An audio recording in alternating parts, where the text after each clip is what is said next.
আচ্ছা, আমরা কথা বলার সময় ঠিকঠাক শব্দ খুঁজে বের করতে কতই না ভাবি, তাই না? কিন্তু যদি বলি, এই শব্দগুলো আসলে গল্পের খুব ছোট্ট একটা অংশ। আসল বার্তাটা, সবচেয়ে শক্তিশালী বার্তাটা কিন্তু আমাদের মুখ খোলার অনেক আগেই অন্যের কাছে পৌঁছে যায়। আর এই সবকিছুর মূলে রয়েছে আমাদের বডি ল্যাঙ্গুয়েজ। আর আজ আমরা এর কিছু গোপন কৌশলই জেনে নেব। এই যে সংখ্যাটা দেখছেন, এটা কিন্তু আসলেই চমকে দেওয়ার মতো। একবার ভাবুন তো, আমাদের যোগাযোগের ৯৩% সাথেই আমরা কোনো শব্দ ব্যবহার করছি, তার কোনো সম্পর্কই নেই। পুরোটাই নির্ভর করে আমরা কিভাবে কথা বলছি, আমাদের গলার স্বর, আমাদের দাঁড়ানোর ভঙ্গি, আমাদের শারীরিক ভাষা। মানুষের সাথে সম্পর্ক বোঝার ক্ষেত্রে এটা একটা বিরাট গেম চেঞ্জার। তো যারা ইন্টারভিউয়ের জন্য তৈরি হচ্ছেন, বা ধরুন পেশাগত জীবনে আরও প্রভাবশালী হতে চান, কিংবা এমনি সামাজিক মেলামেশায় আরও আত্মবিশ্বাসী হতে চান, তারা একদম ঠিক জায়গায় এসছেন। আমরা এমন কিছু সহজ কিন্তু খুবই শক্তিশালী কৌশল নিয়ে কথা বলবো, যা নিজেকে উপস্থাপনের পদ্ধতিটাই বদলে দিতে পারে। আচ্ছা, তাহলে শুরু করা যাক। চলুন সরাসরি চলে যাই আমাদের প্রথম হ্যাকে, ভঙ্গিমার শক্তি। এটা শুনতে খুব সাধারণ মনে হতে পারে, কিন্তু একজন মানুষ যেভাবে নিজেকে ক্যারি করে তা অন্যের মনে তার সম্পর্কে ধারণা মুহূর্তের মধ্যে বদলে দিতে পারে। এখানে পাশাপাশি ছবি দুটো দেখলেই কিন্তু পুরো ব্যাপারটা পরিষ্কার হয়ে যায়। একদিকে দেখুন ঝিমিয়ে পড়া ভঙ্গি, কাঁধ ঝুলে পড়েছে, পিঠটা কেমন বাঁকা, এটা কিন্তু না চাইতেও একটা নার্ভাসনেসের সিগন্যাল দেয়।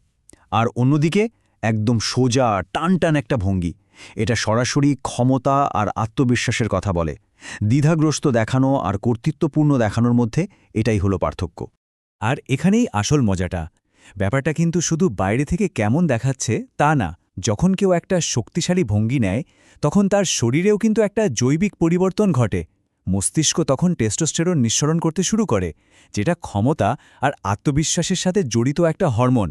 মানে ব্যাপারটা হলো, আরও বেশি পাওয়ারফুল ফিল করার জন্য নিজের শরীরকেই কিন্তু হ্যাক করে ফেলা যায়। এবার আসি আমাদের দ্বিতীয় হ্যাকে। এটা অনেকটা অদৃশ্য দেয়াল ভেঙে ফেলার মতো একটা কৌশল। আমরা কথা বলছি একটা খোলা বা ওপেন বডি পজিশন নিয়ে, যা দিয়ে মুহূর্তের মধ্যেই বিশ্বাস এবং সংযোগ তৈরি করা যায়। কখনো কি খেয়াল করেছেন যে যখন আমরা একটু অস্বস্তিতে থাকি, তখন নিজের অজান্তেই হাত গুটিয়ে ফেলি? এটাই হলো বদ্ধ বা ডিফেন্সিভ বডি ল্যাঙ্গুয়েজ।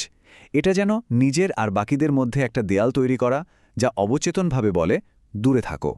পার্থক্যটা কিন্তু বিশাল। একটা বদ্ধ ভঙ্গি আপনাকে রক্ষণাত্মক বা হয়তো অমনোযোগী হিসেবে দেখাতে পারে, আর অন্যদিকে একটা খোলা ভঙ্গি সঙ্গে সঙ্গে আপনাকে অনেক বেশি আন্তরিক আর বিশ্বাসযোগ্য করে তোলে। ভাবা যায়, শুধু হাত দুটো কোথায় আছে সেটার ওপর ভিত্তি করে পুরো মেসেজটাই পাল্টে যাচ্ছে। তাহলে সহজ কথাটা কি? কথা বলার সময় হাত দুটোকে খোলা রাখুন, চোখের সামনে রাখুন। এটা একটা আদিম সংকেত, যা বিশ্বাস তৈরি করে যে লুকানোর মতো কিচ্ছু নেই। এই ছোট্ট একটা ভঙ্গি আপনাকে কতটা বন্ধুত্বপূর্ণ এবং নির্ভরযোগ্য হিসেবে উপস্থাপন করতে পারে তা অবাক করার মতো। আচ্ছা, এবার আমরা আসছি আমাদের ৩ নম্বর এবং সম্ভবত সবচেয়ে শক্তিশালী হ্যাকটাতে, আই কন্ট্যাক্টের জাদু। এটা কিন্তু শুধু কারো দিকে তাকিয়ে থাকা নয়, এর পিছনে একটা শিল্প আর বিজ্ঞান দুটোই আছে, যা মানুষের সাথে কথাবার্তার ধরনটাই বদলে দিতে পারে। একটা কথা আছে না, যে চোখ হলো মনের আয়না।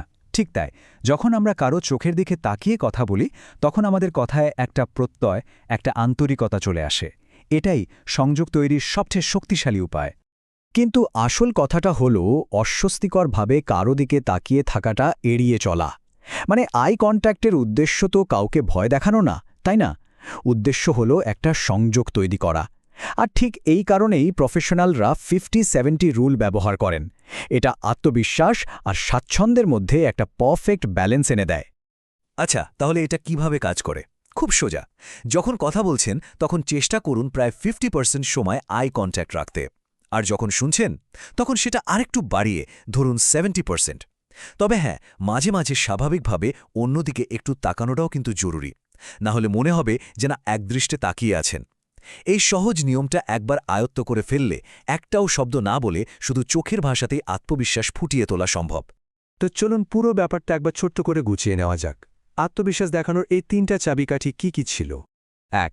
সোজা হয়ে দাঁড়ানো আত্মবিশ্বাসের সাথে। ২. শরীরকে খোলা বা ওপেন রাখা। আর ৩. চোখে চোখ রেখে কথা বলার জন্য 50-70 রুলটা ব্যবহার করা। এই তো, সহজ কিন্তু খুবই শক্তিশালী, আর আপনার মধ্যে একটা দারুণ পরিবর্তন আনতে পারে।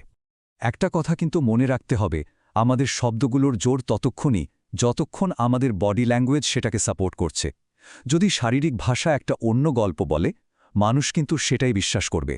আসল ক্ষমতাটা কিন্তু লুকিয়ে আছে যোগাযোগের ওই ৯৩% মধ্যেই।